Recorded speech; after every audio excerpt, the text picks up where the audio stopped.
መዝሙር 86 መሰረታቲሃ ወይስ መሰረታቲሁ ውስተ አድባር ቅዱሳን የሚለውን ዛሬ ለዕለተ ሐሙስ የማነብላችሁ የመዝሙረ ዳዊት ክፍል ይሆናል ማለት ነው።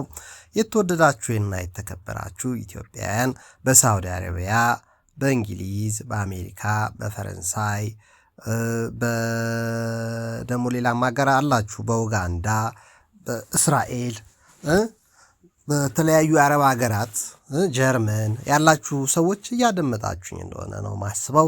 እንደምን አላችሁ? እንዴት ናችሁ? ኑሮ፣ ህይወት፣ ጤና ሁሉ ነገር እንዴት ይዟችኋል የሚለውን ነገር በማስቀደም የዛሬውን መዝሙረ ዳዊት ከማሰማቴ በፊት በግዕዝ ከዚያም በአማርኛ የራሴን ሐሳብ ከመስጠቴ በፊት በአጭሩ ሰላምታዬን ማቅረብ እወዳለሁ። ቸር እንዲገጥማችሁ እመኛለሁ። ታዲያ ይህን ለእናንተ ከማቅረቤ በፊት ዛሬ የዘማሪው ቴዎድሮስ ዮሴፍን እሰይ ነጋ ላመሰግንን አንተ ዓይኔን የምገልጠው አንተን አምኜ ነው፣ ዓይኔን የምገልጠው አንተን አምኜ ነው የሚለውን መዝሙር አደመጥኩትና ይሄ ዓይኔን የምገልጠው አንተን አምኜ ነው የሚለውን እስከ ዛሬ ሰምቼው ልብ አድርጌው አላስተውልም ነበረ። የሚገርመው 18 ሚሊዮን ህዝብ የዛሬ 5 ዓመት ለቆት ተመልክቶለታል ይላል። አመሰግናለሁ። 18 ሚሊዮን ሰው ስለሰማኝ አለ ይመስለኛል። የራሴ ከሰሙት ውስጥ 1/5ኛ ጊዜ ነው ዛሬ ሰሰማው፣ ከዛ በላይም ሊሆን ይችላል። የኔ ደግሞ 20 ሰው 30 ሰው 10 ሰው 5 ሰው 40 ሰው ነው የሚያየው። በጣም ሲበዛ 800 ምናምን ሰው ነው ያየው የኔን ዝግጅት። ስለዚህ በጣም ትንሽ ነው ብዬ ዝም አልላችሁም።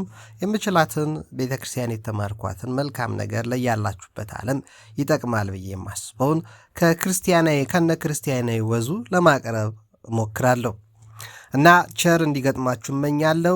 ደግሞ እንዲጠቅማችሁ ነው ሐሳብ የምጨምረው። ለምሳሌ ከዛሬ ከምለቅላችሁ ፎቶዎች መካከል ከ24 ሰዓት በፊት ወይም ከአንድ ቀን በፊት ውይይት ያደረጉ የሶሪያ፣ የኢትዮጵያ፣ የግብፅ፣ የአሜሪካ ኦርቶዶክሳውያን ካናዳ የሚገኙ ኦርቶዶክሳውያን የተቀላቀሉበት ድንቅ የሆነ የጋራ ውይይት ተደርጓል። ዲያቆን ምህረት ነው ከኛ በኢትዮጵያ በጣም በእድሜም ትንሹ 22 ዓመት የሆነው እሱ ይመስለኛል ከነበሩ ስብስቦች ውስጥ እና አንድ ከተነጋገሯቸው ንግግሮች ውስጥ በጣም የማረከኝ አንድ ንግግር አለ። ደም እጇ ላይ የሌለባት ሃይማኖት ብለው የገለጿት አገላለጽ በጣም ድንቅ አገላለጽ ነች። እጁ ላይ ደም የሌለበት ሃይማኖት የትኛው ይሆን? ክርስቶስ መቼም እጁ ላይ ደም የለም። ተሰቀለ፣ ተገደለ፣ መከራ ተቀበለ፣ ተሰቃየ እንጂ ወታደር አላቋቋምም፣ የወታደር ድርጅት ፋብሪካ አልከፈተም። የሰው ነፍስ ለማጥፋት አይደለም የመጣው፣ ሰውን ለማዳን እንጂ የሰውን ሕይወት ለማዳን እንጂ ሰውን ለመጉዳት መድኃኔዓለም ኢየሱስ ክርስቶስ አልመጣም። እና በእጁ ደም የሌለባት ቤተክርስቲያን ክርስቶስ የመሰረታት ቤተክርስቲያን ከተተከለች እስካሁን ድረስ ደም የለባትም። የሶሪያ ቤተክርስቲያን፣ የግብፅ ቤተክርስቲያን፣ የአርመን ቤተክርስቲያን ተናግረዋል። በኢትዮጵያ እጅግ ይደንቀኛል የነሱ እንዳለው። መቼም የቅዱስ ዮሐንስ አፈወርቅ እጇ ላይ ደም የለም፣ ተገደለ እንጂ። የቅዱስ አትናቴዎስ ሀገር በእውነት ኦርቶዶክሳዊት ቤተክርስቲያን የሰራችው በደል አለ ብዬ እኔም አላምንም። የእነዚህ ታላላቅ አባቶች የመናንያኑ የገዳማውያኑ በረከት ዛሬ እየተመገቡት የልጅ ልጆች በረከቱን እያፈሱ በ80 ሚሊዮን በላይ ባለበት ሙስሊም መካከል 10 ምናምን ሚሊዮን ሆነው የሀገሪቷን ሀብት መሆኑ ኑሮ እንቅስቃሴና ሁሉ ነገር ተቆጣጥረው በብርታታቸው በበረከት በእግዚአብሔር የሚኖሩት የግብፅ ኦርቶዶክስ ቤተክርስቲያኖች ያስቀናሉ። በህንድ ኦርቶዶክስ ተዋሕዶ ቤተክርስቲያንም ተጨፈጨፈች፣ ተገደለች፣ ተወገዘች፣ ብዙ በደልና ክፋት ደረሰባት እንጂ ዛሬ ያለው ትውልድ እጅግ ብዙ ፋብሪካ ከፍቶ 3-4 ሚሊዮን ማለት ህንዳዊ ቄስ አስተማሪ ምን ይላል? we are microscopic minority in India ይላል። ምክንያቱም በቢሊዮን ከሚቆጠር ህዝብ መካከል 5 ሚሊዮን የማይሞላ ኦርቶዶክሳዊ ነው በህንድ ያለው። የተመሰረተው ግን የዛሬ 2000 ዓመት በቶማስ ነው፣ በሐዋርያ ቅዱስ ቶማስ እና በቅዱስ ቶማስ የተቋቋመች የህንድ ቤተክርስቲያን እጇ ላይ ደም የለም። የሶሪያና የአርመንን እያየን ነው። የሚደርስባቸው መከራ፣ እንግልት፣ ስቃይ እየተመለከት ነው። የኢትዮጵያ ኦርቶዶክስ ተዋሕዶ ቤተክርስቲያን በቅርቡ አቡነ ጴጥሮስ ከጣሊያን በኋላ ከአድዋ በኋላ ተገደሉ። አቡነ ሚካኤል ጎሬ ላይ፣ አቡነ ጴጥሮስ እዚህ አራዳ አዲስ አበባ ተገደሉ። ደርግ ከገደላቸው መካከል ማናቸው? አንደኛው አቡነ ቴዎፍሎስ አይደሉም? አንቆ በገመድ ካስገደላቸው መካከል። አዎ በኢህአዲግ ከተሳደዱት መካከል ደግሞ አይናችን አይተው አሁን ያረፉት አቡነ መርቆሬዎስ አንዱ አይደሉም? ሌሎች እጅግ ብዙ የሃይማኖት አባቶች በኢህአዲግ አልጠፉም። ስለዚህ በኢትዮጵያ ምድር ላይ እጇ ላይ ደም የሌለባት ቤተክርስቲያን ኦርቶዶክሳዊት ተዋሕዶ ቤተክርስቲያን ነች። ከነቢዩ መሐመድ መስራችነት ጀምሮ እስልምና ላይ እንደ ክርስቶስ እጁ ንጹሕ የሆነ መስራች የለም። ምንም ምክንያት ብናበዛ ሳላዲን በመስቀል ጦርነት ከካቶሊኮች ጋር ቢዋጋ ካቶሊኮች እጃቸውን ደም ሲያፈሱ አይተናል። እኛም ሀገር ካቶሊኮች ለአፄ ሱስንዮስ መምጣት ለአፄ ሱስንዮስ ስልጣን ማግኘት አስተዋጽኦ አድርገዋል። ምን ማለት ነው? የካቶሊክ ቤተክርስቲያን በእጇ ደም አለ። የሙስሊሞችም በሳላዲንም ይሁን በነቢዩ መሐመድም ይሁን በየትኛውም እጃቸው ላይ ደም አለ። ሳይገድል የተስፋፋ ሳይገድል የተመሰረተ ሃይማኖት ክርስትና ብቻ ነው። እስከ ዛሬ ድረስ እየተገደለ የሚሞተው ፈሪነት ነው? አይደለም። አቅም ማጣት ነው? አይደለም። ድንቁርና ነው? አይደለም። ክብር ይግባቸው አባቶቻችን ፈጣሪያቸው መድኃኔዓለም ኢየሱስ ክርስቶስ ክብር ይግባውና የማነስ የመድከም የአቅም የማጣት የጥበብ ጉድለት አይደለም። በየዘመኑ ማድረግ ያለባቸውን አድርገዋል። ዛሬ የትኛዋ ሃይማኖት ነች እጇ ላይ ደም የሌለው? ዛሬ እጃቸው ደም ያለባቸው ሰዎች ወደ ቤተክርስቲያን እየመጡ ይመስላል፣ ስልጣን እየያዙም ይመስላል። እኔና አንቺ ንጹህ ነን። ምክንያቱም ክርስቶስ እጁ ላይ ደም የለም። እኔና አንቺስ? ቤተክርስቲያናችን ቅድስት ነች። ቅድስት ኦርቶዶክሳዊት ዓለም አቀፋዊት ሐዋርያዊት የሆነች መንፈሳዊት ትልቅ የእግዚአብሔር ከተማ ነች። በምድር ላይ የምትገኝ የእግዚአብሔር ቤተ መንግሥት ነች። ኤምባሲ ነች ቅድስት ቤተ ክርስቲያን። የክርስቶስ እንደራሴ የሆን የክርስቶስ አገልጋዮች የክርስቶስ ምዕመናን ጌታ ኢየሱስ ክርስቶስ ያድናል የምንል እኛ እንገድላለን፣ እናድናለን። ኢየሱስ ጌታ ነው የምንል እኛ የኢየሱስ ባሪያዎች ነን ወይስ አጥፊዎች ነን? በእጃችን ላይ ምንድን ነው ያለው? ሰላም ነው ያለው፣ ፍቅር ነው ያለው፣ ትዕግስት ነው ያለው፣ ሰላም ነው፣ መስማማት መደማመጥ ነው ያለው። ክርስትና ኋላ ቀርነት አይደለም። ክርስትና ድንቁርና አይደለም። ክርስትና ክፋት አይደለም። ክርስትና ሞት አይደለም፣ ህይወት ነው። ክርስቲያኖች ባሉበት ዘመን፣ ክርስቲያኖች ስልጣን ባገኙበት ዘመን፣ ክርስቲያኖች በመሩበት ዘመን፣ ክርስቲያኖች ወደ ላይ ከፍ ከፍ ባሉበት ዘመን ምድር በደስታ ስቃ ትኖራለች። የምድር በሽታ፣ የምድር ነቀርሳ፣ የምድር መርዝ፣ የምድር ውጋት፣ የምድር በሽታ የሚሆነው እግዚአብሔር ከፍ ያላለበት ዘመን ነው። ዛሬ እግዚአብሔር ከፍ ብሏል። በኑሯችን፣ በህይወታችን፣ በቤታችን እግዚአብሔር እንዴት ነው ያለው? ሰላም አለን። በደሞዛችን፣ በኪሳችን ውስጥ፣ በውበታችን፣ በመልካችን፣ ባለንበት ሀገር፣ ባለንበት ኑሮ፣ ባለንበት አኗኗር ውስጥ እንደ ዮሴፍ ሳናማርር የሰው ቤት ሰራተኛ ነን። እንደ ማቴዎስ ሳናማርር ቀራጭ ነን። እንደ ቅዱስ ጴጥሮስ ሳናማርር አሳ አጥማጅ ነን። እንደ ቅዱስ ጳውሎስ ሳናማርር ድንኳን እንሰራለን? ወይስ እንደ ደጉ አብርሃም ምድር ቤቴ አይደለችም ብለን ያ ሁሉ ቢሊየን ሀብት ቢኖረው በድንኳን እንደሚኖረው በትህትና በትዕግስት ድሃ ሳንንቅና ሳናቃልል እንኖራለን? ዛሬ እንደምናየው ከአዲስ አበባ ድሃ ተገፍቷል። በየሰፈሩ ለተገፋው ድሃ ግን እየደረሰለት ያለ ማን ነው? በየጋራ መኖሪያ ቤቶች፣ በየአዲስ ሰፈሮች በተገነቡ አዲስ አካባቢዎች ላይ በኮየፈጬ፣ በአራብሳ፣ በወታደር ሰፈር አጃምባ፣ በካራቆሪ፣ በሀያት፣ በሲኤምሲ፣ በለገጣፎ፣ በገላን፣ በፉሪ፣ በጀሞ፣ የካባዶ፣ በቦሌ አራብሳ፣ በተለያዩ ቦታዎች ላይ በገላን፣ በቱሉ ዲምቱ አካባቢ ላይ ለድሃዎቹ ማን ነው እየደረሰላቸው ያለው? ኤንጂኦዎች የት ናችሁ? የካቶሊክና የቃለ ሕይወትና የመሰረተ ክርስቶስ መስራች ሲመሰረት እማኝ የሆኑት ዶክተር ተስፋ ጽዮን ደለሌ አሁን 80 ዓመት እንዳለፋቸው ከራሳቸው አፍ ሰምቻለሁ። 83 84 ዓመታቸው ሲመሰረት እማኝ ናቸው። ስለዚህ መሰረተ ክርስቶስ በተለይ ሲመሰረት፣ ናዝሪት ከሜኖናይል ባይብል አካዳሚ ሲመሰረት እማኝ እንደሆኑ ከራሳቸው አፍም መጽሐፍም ሰምቻለሁ። እሳቸው በድርቁ ሰዓት በ1977 ወደ ወሎ የወርልድ ቪዥን ፕሬዚዳንት በነበሩበት ሰዓት ከሄዱት 2000 ሰዎች መካከል አንድም የሌላ ሃይማኖት እንዳይቀላቀል አድርገው ነው የላኩት። ቃላቸውን ምስክርነታቸውን ሰጥተዋል። የተላከው ለድርቅ ነው። ሰው ለመርዳት ነው፣ ሰው ለማገዝ ነው። ሰው ለማገዝ የሚሄደው ሰው ግን አንድም ፕሮቴስታንት እንዳይሆን በራሳቸው ፊርማ በራሳቸው ፈቃድና በራሳቸው ፍላጎት አንድም የሌላ ሃይማኖት ሳይሆን ፕሮቴስታንት ብቻ እንዲሄድ አድርገዋል። እርዳታ ነው ወይስ ሃይማኖት ማስፋፋት ነው የሚለውን አሁን መለስ ብለው ሲያስቡት በመጽሐፋቸው በታሪክ መጽሐፋቸው አጽፈዋል። ዛሬ እርዳታ ድርጅቶች፣ ዛሬ የሃይማኖት ተቋማት፣ ዛሬ ማህበራት ለማን ነው የምትረዱት? ሃይማኖታችሁ ለእናንተ ብቻ የሆነውን ነው ወይስ ከእርዳታው ጀርባ የያዛችሁት አጀንዳ አለ? ክርስቶስ ከእርዳታው ጀርባ ከማዳኑ ጀርባ ፍቅር ነው የያዘው። ከደረሰበት ጉዳት፣ ከደረሰበት ስቃይ፣ ከደረሰበት እንግልት በጲላጦስ ፊት አትናገርም ወይ? በሐዋርያት በነቢያት በተባሉ የክፋት ሐዋርያትና የክፋት ነቢያት የርኩሰትና የሞት ደብዳቤ እጃቸው ላይ በያዙት ፈሪሳውያንና ሰዱቃውያን መካከል በሮማውያን መካከል ያ ሁሉ እንግልት ሲደርስበት እጁ ላይ ፍቅር እንጂ ጦርነት አልያዘም። እጁ ላይ ደም የለም፣ ደሙን ሰጠ እንጂ።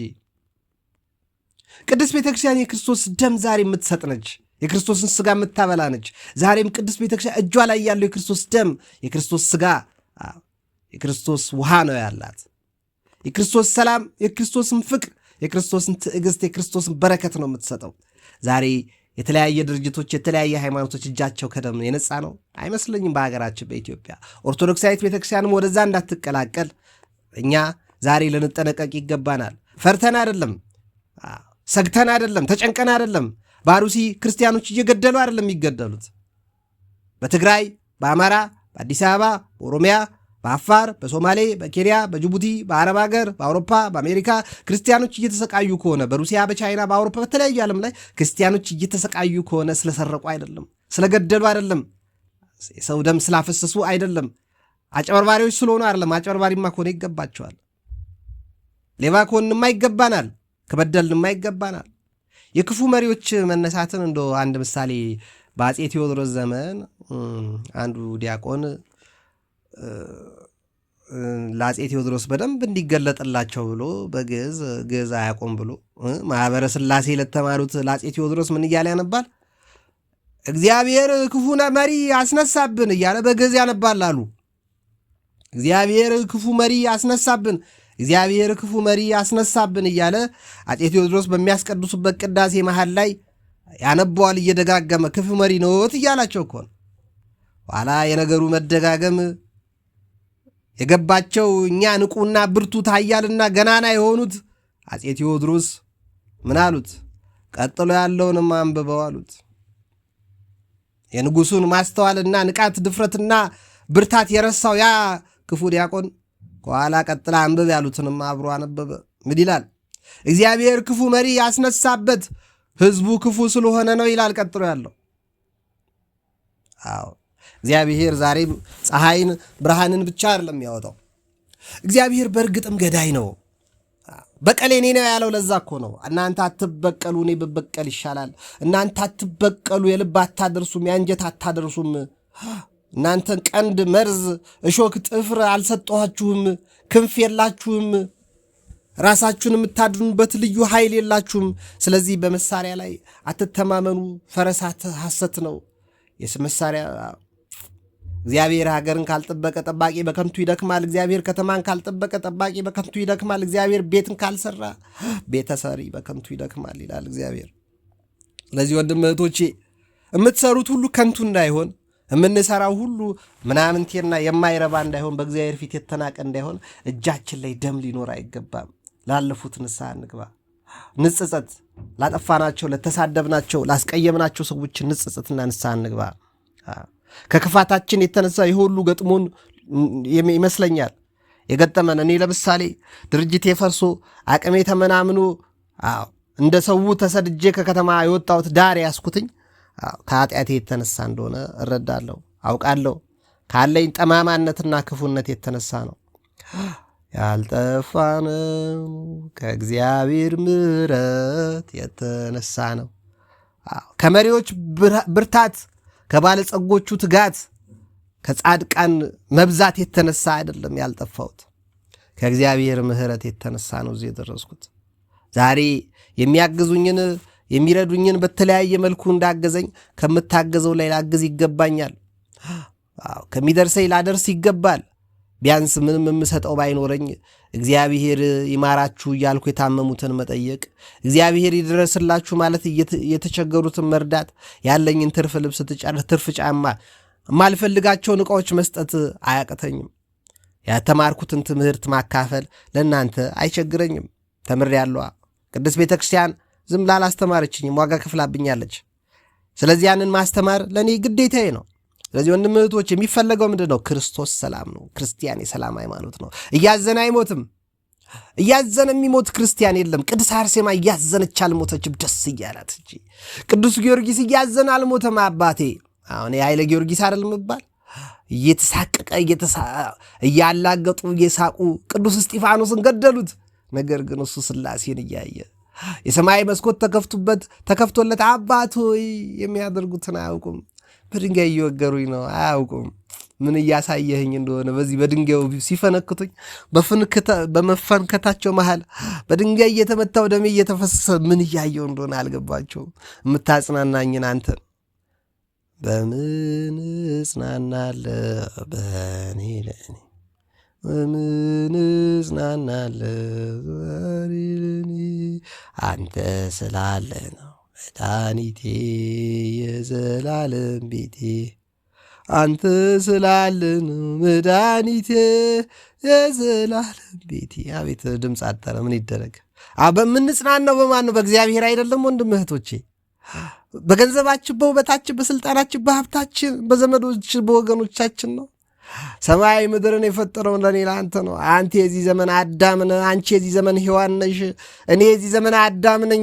በያለንበት እንገደል እንጂ አንግደል፣ ይስረቁን እንጂ አንስረቅ፣ ያመንዝሩ እንጂ አናመንዝር፣ ይዝፈኑ እንጂ አንዝፈን፣ ክፋትን ይስሩ እንጂ አንስራ። አልተፈቀደልንም ለክርስቲያን ክፋት መስራት። ወታደር ኮንክማ መግደል ስራህ ነው። ግን ስትገድልም ገዳይ እግዚአብሔር ነው። እንደ እግዚአብሔር እንደማትበቀል እውነት አውቀ ግደል። መግደል ስራህ ነው። ትክክለኛው ገዳይ ግን እግዚአብሔር እንደሆነ እንዳትረሳ። በምድር ላይ ያሉ መሪዎች ትንንሽ እግዚአብሔሮች አይደሉም፣ ትንንሽ ሰዎች ይሆናሉ እንጂ። ትንንሽ ሄሮድሶች፣ ትንንሽ ፈርዖኖች፣ ትንንሽ ጲላጦሶች ሊሆኑ ይችላሉ እንጂ ትራምፕ፣ ፑቲን፣ ጃምፒንግ የፈለግከውን የፈረንሳይ ማክሮን፣ የእንግሊዙ ብትል የጀርመኑ ብትል ትንንሽ እግዚአብሔሮች አይደሉም። ትንንሽ ሰዎች፣ ትንንሽ ፈርዖኖች፣ ትንንሽ ፑቲኖች፣ ትንንሽ ሂትለሮች ሊሆኑ ይችላሉ እንጂ ትንንሽ እግዚአብሔር የሆነ ሰው የለም በምድር ላይ። ትንንሽ እግዚአብሔር ከሆነም ክርስቲያን ነው ሊሆን የሚችለው። ምክንያቱም ክርስቲያን ክርስቶስን ነው መምሰል ያለበት። ክርስቶስ ደም እጁ ላይ የለም፣ አልገደለም፣ አላጠፋም። ክርስቲያንም እጁ ላይ ደም አይኖርም። ዛሬ ቤተ መንግሥት ላይ ያሉት እጃቸው ከደም ንጹሕ አይመስልም። መሪዎቻችን፣ ባለሀብቶቻችን፣ ሊቃውንቶቻችን፣ ክቡራኖቻችን፣ ታላላቆቻችን እጃቸው ከደም ንጹሕ አይደለም። እኔ እናንተ ግን ንጹሕ ነን ወይ ነው? የቄሳርን ለቄሳር ሰጠው፣ የእግዚአብሔርን ግን ለእግዚአብሔር ስጥ። መጽሐፍ ቅዱስ ይዘህ ክርስትናን እያወራ ስለ ሃይማኖት እየተነጋገርክ እጅ ላይ ደም ከያዝክ ክርስቶስ የሃይማኖት መስራቹ ክርስቶስ አንዲት ሃይማኖት የሰጠው ለቅዱሳን አንዲት ጊዜ ፍጹም አድርጎ አስተካክሎ ትክክለኛ መሰረት ላይ ተክሎ የሰጠ ክርስቶስ ድንግል ማርያምን የመረጠ ለድንግል ማርያም ትክክለኛ መልአክ ቅዱስ ገብርኤልን የላከ ተፈሥሒ ተፈሥሒ ተፈሥሒ ማርያም ተፈሥሒ ተፈሥሒ ተፈሥሒ ማርያም ተፈሥሒ የሚለውን መዝሙር በእውነት ይገባታል። ተፈሥሒ ፍስሕቶ ምልዕተ ጸጋ ቡርክት አንቲ እም አንስት አለ ሲላት ወርእያ ደንገጸትም ቃል ዋህሌት ወትቤፎኑ ከመዝኑን ጋር እንዲህ ያለ ምስጋና እንዴት ይገባኛል ከወዴት ነው አለችው። አትፍሪ፣ ከሰማይ መልአክ ነኝ፣ ከእግዚአብሔር ተልኬን የመጣሁት ሔዋንን ያሳሳተ ዲያብሎስ አይደለሁም። አባቶች እናቶችሽን ያሳሳትኩ አይደለሁም። ከእግዚአብሔር ነው የተላኩት። የተመረጥሽው በሰው አይደለም፣ በጉባኤ አይደለም፣ በሰዎች ስምምነት አይደለም የተመረጥሽው። እግዚአብሔር ነው የመረጠሽ። ነገር ግን ለእግዚአብሔር ሐሳብ ፈቃደኛ ነሽ ወይ ተስማሚያለሽ ወይ አላት። አረ የምትለው ነገር ትክክል ነው፣ ግን እኔ በዚህ አልስማማም። መሬት ያለ ዘር ሴት ያለ ወንድ እንዴት ነው የምትወልደው? ይሄ እንዴት ይሆናል? እኔ የወንድ ፍላጎትም ናፍቆትም አምሮትም የሌለኝ መናኝት ለክርስቶስ ራሴን አሳልፌ ለእግዚአብሔር የሰጠው ክርስቶሳዊ እግዚአብሔራዊት የሆንኩኝ የእግዚአብሔር ባሪያ ነኝ፣ እኔ ለጌታው ባሪያ ነኝ ያለች ኢየሱስ ጌታ ነው የሚል እንደ ድንግል ማርያም ነው መሆን ያለበት። ትሁት እንዲህ ላለችው ነው። እፎኑ ይከውነኒ ዝንቱን ዘይአምር ብእሴ እፎኑ ይከውነኒ አለች። ምን አላት ቅዱስ ገብርኤል? ዝንቱ ኩሉ ኢኮነ በፈቃደ ሰብ አላ ኮነ በፈቃደ እግዚአብሔር። በፈቃደ እግዚአብሔር በእግዚአብሔር ፈቃድ ነው ይሄ። መንፈስ ቅዱስ አንቺ ላይ ይወርድብሻል፣ ሌሉ ላይ ሊጸልልሻል። ሔዋንን ከአዳም ጎን ያወጣ ከአብርሃም ወገብ ከሳራ ማህፀን በ90ና በ100 ዓመታቸው ልጅ እንዲወለድ ያደረገ ከመካኒቷ እንድትወልድ ያደረገ ሐናን ኤልሳቤትን ዘመድሽን እንድትጸንስ ያደረገ ሩቅ ያሉትን አልጠራም። ዘመድሽ ኤልሳቤት አሁን ባረጀች ከሸመገለው ባሏ ከዘካርያስ ወልዳለች። እና ታዲያ ላንቺ ለእግዚአብሔር ይሳነዋል ያላት ይህንን ስትሰማ ነው እንጂ በብዙ ማስረጃ ነው። ድንግል ማርያም እናታችን ሞኝ ሆና አይደለም የቅዱስ ገብርኤልን ቃል የተቀበለች፣ አሳቢ ነች። ዝም ብሎ መልአክ መጥቶ ዝም ብሎ የሚሞጅርህ ዕቃ አይደለህም መሆን ያለብህ። ቅዱሱን መልአክ ቢሆን እኛ ከሰበክነው ወንጌል የተለየ ወንጌል የሚሰብክ የሰማይ መልአክ እንኳን ለምን አይሆንም? ባለሀብት አይደለም? ከአሜሪካ ከአውሮፓ መጣ፣ ከቤተ ክህነት ከቤተ መንግሥት መጣ፣ ከአፍሪካ ከአውሮፓ መጣ፣ ከአረብ ከየትም ይምጣ የሰማይ መልአክም ቢሆን ሐዋርያት አባቶቻችን ከሰበኩት ስብከት የተለየ የሚሰብክ የተረገመ ይሁን ተብሏል። ዛሬም የተረገመ ነው። በእውነት እጁ ላይ ደም ያለበት፣ እጁ ላይ ክፋት ያለ፣ በልቡ ጠማማ ነገር የሚያስብ ቃይላዊነት የተጸናወተው የእግዚአብሔር ነኝ የሚል በእውነት የተረገመ ነው። ወንድም እህቶቼ የተረገምን እንዳንሆን ልንጠነቀቅ ይገባናል። እግዚአብሔር አቅማቶ ታግዙኝ አላለንም። እግዚአብሔር መግደል አቅቶት ግደሉልኝ አላለንም። እግዚአብሔር ማጥፋት አቅቶት አጥፉልኝ አላለንም። እኛ የድርሻችንን እንወጣ። እኛ ክርስቲያን በየዘመኑ ባለበት ቦታ የአቅሙን የሚሰራ ሰው ነው። ክርስቲያን ማለት በቃ በአቅሙ የሚሰራ ሰው ነው። ተቸገር ከተባልክ መቸገር ነው። ድሃውን ከተባልክ ድሃ መሆን ነው። ሀብታሙን ከተባልክ እንደ አብርሃም ነው ሀብታም መሆን። እንደ ኢዮብ ነው ሀብታም መሆን። ለምን? በገንዘብ ማትተማመን እንደ ኢዮብ ባለጸጋ የምትሆን ከሆነ በክፋት ሀብት ንብረት ቢጠፋብህ እግዚአብሔር ሰጠ፣ እግዚአብሔር ነሳኝ፣ እከክ የሰጠኝ ማከኪያ የነሳኝ እግዚአብሔር የተመሰገነ ይሁን የምትል ብርቱ ሰው ትሆናለህ። እንደ ባሪያዬ እንደ ኢዮብ ያለ እስቲ ባሪያዬ ኢዮብን ተመልከቱት ይላል። እግዚአብሔር ይመካብሃል፣ ደስ ይሰኝብሃል። እንዲህ ያለ ነፍሱ ትሁት የሆነ በእውነት ባለው የማይተማመን እግዚአብሔር አምላኩን የሚያስቀድም ባለጸጋ መሆን አትመኝም ወይስ እንደ ኤለን መስክ ነው? እንደ ጃክማ ነው መሆን የምትፈልገው? እንደ ሼህ አላሙዲ፣ እንደ ኃይሌ ገብረስላሴ ወይስ እንደ ሳሙኤል አንድ አቶ ሳሙኤል ነው መሆን የምትፈልገው? እንደ አብርሃም፣ እንደ ይስሐቅ፣ እንደ ሳራ፣ እንደ ርብቃ መሆን አይሻልህም? እንደ ራሔል አስጨናቂ መሆን ይሻላል? አዎ ልጅ ስጠኝ ብላ ባሏን ያዕቆብን የምትጨቀጭቅ እንደ ሳራ ደካማ መሆን አለብሽ? የለብሽ። እንደ ራሔል ይቅርታ፣ ሳራም ድክመት ታይቶባታል። የሚገርም ነው። እና ወንድም እህቶቼ እጃችን ላይ ደም ክፋት ሊኖር አይገባም። ክርስቶስ ሰላማዊ ነው። ክርስቲያን ሰላማዊ ነው መሆን ያለበት። ክርስቶስ ፍቅር ነው። እኛም ፍቅር ነው ሊኖረን የሚገባው። ክርስቶስ ትዕግስት ዘመጠነ ዘትዕግስት፣ ፍቅር ዘመጠነ ፍቅር፣ ትህትና ዘመጠነ ዘትህትና የተባለለት ነው የክርስትና መስራች የቤተ ክርስቲያን ራስ ጉልላቷ አናቷ የጠቅላይ ቤተ ክህነት ባለቤት የቅድስት ኦርቶዶክሳዊት በከተማም በገጠር በሀገር ውስጥ ከሀገር ውጭ ያለው በአፈር በጭቃ ትሰራ በቆርቆሮ በግንብ ይሁን በምንም ትሰራ የቅድስት ቤተ ክርስቲያን ራስ ስጋውን ደሙን በየዕለቱ በቅዳሴ የሚያበላን ክርስቶስ ሰላማዊ ነው። እጁ ላይ ደም የለም። ደም ያለበት ክርስቶስን ገብቶ ሊያገለግል አይገባም። ክርስቶስን ሊያገለግል የሚገባው የነጻ የተቀደሰ ቢያንስ በንስሐ የታጠበ መሆን አለበት። ስለዚህ ወንድም እህቶቼ ስናገሳ፣ ስንሰብክ፣ ስንዘምር፣ ቤተክርስቲያን ስንመላለስ፣ ስናስቀድስ፣ ስንቀድስ፣ ስናገለግል እንዲህ ለእናንተም ይህን ቃል ይጠቅማል ብዬ ስናገር እጄ ላይ ደም ሊኖር አይገባም። ከክፋት ርቄ ለንስሐ ተመቻችቼ ሊሆን ይገባል። በእውነት ሁላችንንም ለዚያ ክብር አምላካችን እግዚአብሔር የበቃን ያድርገን። ክርስቶስ ሰላማዊ ነውና በጣም አረዘንኩባችሁ። የመዝሙረ ዳዊትን ጨምሬ ላቆም። መሰረታቲሃ ውስተ አድባር ቅዱሳን ይላል መዝሙር 86። የአማርኛው ደግሞ መሰረቶቹ በተቀደሱ ተራሮች ላይ ነው ይላል። የኢትዮጵያ መጽሐፍ ቅዱስ ያሳተመው የአማርኛው መጽሐፍ ቅዱስ በ1980 የታተመው እጄ ላይ ያለው ስተት አለበት። መሰረታቲሃ የሚለው መሰረታቲሁ ነበር መሆን ያለበት። ግዕዙ መሰረቶቹ ቢል ኖረው መሰረታቲሁ ነው መሆን ያለበት። መሰረታቲሆሙ ከተባለ መሰረታቲሆን፣ መሰረታቲከ፣ መሰረታቲኪ እየተባለ በተማርኳት የግዕዝ መሰረታቲሃ ብሎ መሰረቶቹ አይባልም። የመጽሐፍ ቅዱስ ማህበር በፕሮቴስታንት እንደተጠለፈ በ1980ዎቹ ሲታተም ዋናው መገለጫ ሲለው ድንግል ማርያምን ላለመጥራት ማለት ነው እንጂ በግዕዙም እንደሚለው መሰረታቲሃ ውስተ አድባር ቅዱሳን፣ መሰረቶቿ በተቀደሱ ተራሮች ናቸው አለ። ዘሮቿ፣ ወገኖቿ፣ ከጀርባዋ ያለው መሰረት የተቀደሰ ነው። እሷ ቅድስት ብቻ አይደለች፣ ከጀርባዋም የተቀደሱ ናቸው ይላል። ያበጽሮን እግዚአብሔር ለአንቀጸ ጽዮን፣ ያበድሮን እግዚአብሔር ለአንቀጸ ጽዮን፣ ለጽዮን እግዚአብሔር ይሰጣታል።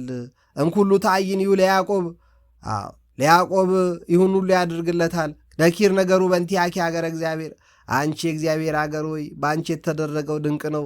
እዜከሮን ለዓረብ ወለባቢሎን ለያምራኒ፣ ለዓረብና ለባቢሎን ያደረገውን ነገር እግዚአብሔር አስታውሳለሁ። እግዚአብሔር ያደረገው ነው። ወናሁ ኤሎፍሊ ወጢሮስ ወሕዝበ ኢትዮጵያ፣ ለኢትዮጵያና በጢሮስ በኤሎፍላውያንም ላይ ያደረገውን አስታውሳለሁ። ለተወልዱ በህየ ለተወልዱ በህየ፣ በእርሷ ሰው ተወለደ። እምነ ጽዮን ይብል ሰብ፣ በጽዮን መሰረቶቿ ቅድስት በሆነችው በድንግል ማርያም ለተወለደላት ለሷ እምነ እምነ ነይ፣ እምነ እምነ ነይ። እምነ ጽዮን ይብል ሰው ሁሉ እናታችን ጽዮን ይላል፣ በእርሷ ሰው ተወልዷልና። ወብእሲ ተወልደ በውስቴታ ይላል። ወውእቱ ልዑል ሳረራ፣ እርሱ ራሱ መሰረታት። እግዚአብሔር ይነግሮሙ ለሕዝቡ በመጽሐፍ፣ እግዚአብሔር ለሕዝቡ በመጽሐፍ ይነግራቸዋል። ወመላእክቲዩን ለተወልዱ በውስቴታ፣ በውስጧ መላእክት የሆኑ ክርስቶሳውያን የሆኑ እጃቸው ደም የሌለበት ሰዎች ተወለዱ። ከመፍስሐን ኩሎሙ ለይነብሩ ውስቴትኪ፣ ባንቺ ያሉት በሙሉ ደስ ይላቸዋል ተብሏል። ክርስቲያኖች በደስታ ነው ሊኖሩ የሚገባቸው። ክርስቲያኖች እግዚአብሔርን ተስፋ ማድረግ ነው ሊኖሩ የሚገባቸው። በእጃቸው ደም ክፋት፣ ርኩሰት ሊኖር አይገባም። ክርስቶስ እጁ ላይ ደም የለም። በክፋት ያስፋፋው ሃይማኖት የለም። በጉልበት ያስፋፋው ሃይማኖት የለም። በአቅም በገንዘብ በልዩ ሴራ በፖለቲካ በስልጣን በአቅም በጉልበት በውበት ተመክቶ የሰበከው ያስተማረው ህዝብን አስጨንቆ ያገለገለው አገልግሎት የለም። ሰማይ ጭንቀት አይደለም። ምድር በሽታ የለባትም። አውሬዎች፣ እንስሳትን፣ አዋፋትን፣ በባህር በመሬት የሚርመሰመሱ የሚርመጠመጡትን እንስሳቶች ፍጥረታትን ሁሉ ሲፈጥሩልን፣ እጽዋትን ሁሉ ሲተክልልን ለእኔ ለአንተ ለአንቺ ብሎ እንጂ መርዝ አድርጎ አይደለም። እግዚአብሔር ዛሬም ሰማይን ከላያችን ስለተከለ በሽታ አይደለም ያቆመልን። ወደ ሰማይ ቀና ብንል ደስ ነው የሚለን። ሰማያት የእግዚአብሔርን ክብር ይናገራሉና ወደ ምድር በትክክል ብንመረምር እግዚአብሔርን ነው የምናደንቀው። እንደ ምድር አሸዋ ዘሮቹን ያበዛለት የቅዱሳንን አባት ክርስቶስን ነው የምንመለከተው። ከመፍስሐን ኩሎሙ ለይነብሩ ውስቴትኪ፣ ድንግል ማርያምን የሚጠራ በሙሉ ደስተኛ ነው። ክርስቶስን የሚጠራ እግዚአብሔርን የሚያስብ በሙሉ ደስተኛ ነው። ስብሐት ለአብ ወወልድ ወመንፈስ ቅዱስ ለዓለም ወለዓለመ ዓለም አሜን ይላል። ወንድም እህቶቼ ለማስታወስ ነው። መልካም ቀን እንዲሆንላችሁ እመኛለሁ። አትጥፉ። ሀሳብ አስተያየታችሁን ስጡ። ይመቻችሁ።